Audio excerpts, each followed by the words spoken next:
Sahabat Kompas, peringatan HUT RI di Ibu Kota Nusantara menuai pro dan kontra. Sebagian besar melihat acara ini penting, tapi nggak sedikit juga yang ngerasa perayaan kemarin justru mubazir. Lalu seberapa penting sih acara 17-an kemarin dan kenapa pemerintah segitu kekehnya mindahin upacara ke IKN? Tonton terus video ini hingga akhir bersama saya, Rangga Eka Sakti di Bongkar Data.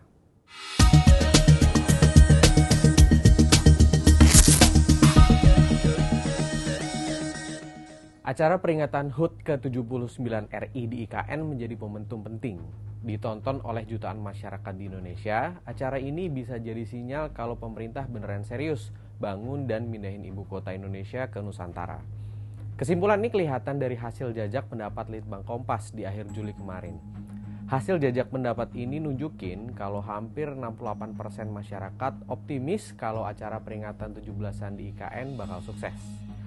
Kepercayaan ini jadi tanda kalau upacara itu memang dinanti dan dilihat oleh masyarakat umum.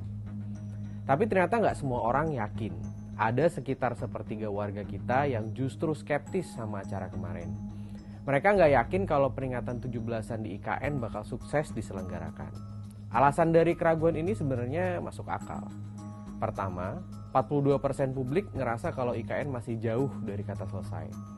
Karena masih belum kelar, masyarakat ragu apa hal-hal esensial kayak akses dan fasilitasnya udah memadai untuk bikin acara sebesar HUT RI.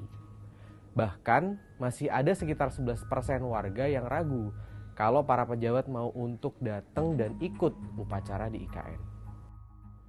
Terlepas dari yakin gak acaranya bakal sukses, sebagian besar dari warga negara ngerasa kalau acara di IKN kemarin penting.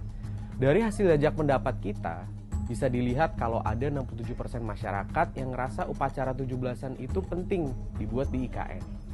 Seenggaknya ada 3 alasan kenapa acara kemarin dilihat penting sama masyarakat.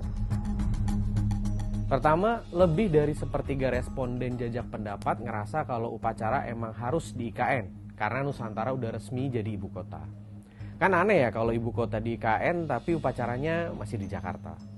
Kedua, sekitar seperempat masyarakat ngerasa upacara 17-an ini buktiin pemerintah serius pindah ke IKN. Gak jauh beda, sekitar 22% warga juga ngerasa kalau acara kemarin bisa jadi ajang pemerintah pamerin progres pembangunan IKN ke masyarakat umum. Terakhir, publik juga melihat acara peringatan kemerdekaan di IKN penting untuk narik minat investor buat ikutan bangun Nusantara. Gak heran, keputusan pemerintah buat upacara di IKN ibarat ngasih kode ke masyarakat. Di tengah pertanyaan-pertanyaan tentang kelanjutan IKN, masyarakat langsung yakin nih kalau pemerintahan Pak Prabowo ke depan bakal tetap lanjutin pembangunan IKN. Bahkan dari hasil jajak pendapat Litbang Kompas, sebagian besar masyarakat yakin kalau pembangunan IKN bakal lebih ngebut setelah dipakai buat upacara kemarin. Sahabat Kompas, terlepas dari pro dan kontra, upacara 17-an di IKN ngasih presiden positif di pikiran masyarakat. Warga Indonesia berharap pembangunan IKN bakal tetap dilanjutin, bahkan makin cepat. Semoga aja harapan ini bisa dijawab oleh pemerintahan selanjutnya. Nah, buat mantau pembangunan dan isu soal IKN, simak terus ulasannya di Harian Kompas dan kompas.id. Sampai jumpa pada Bongkar Data berikutnya.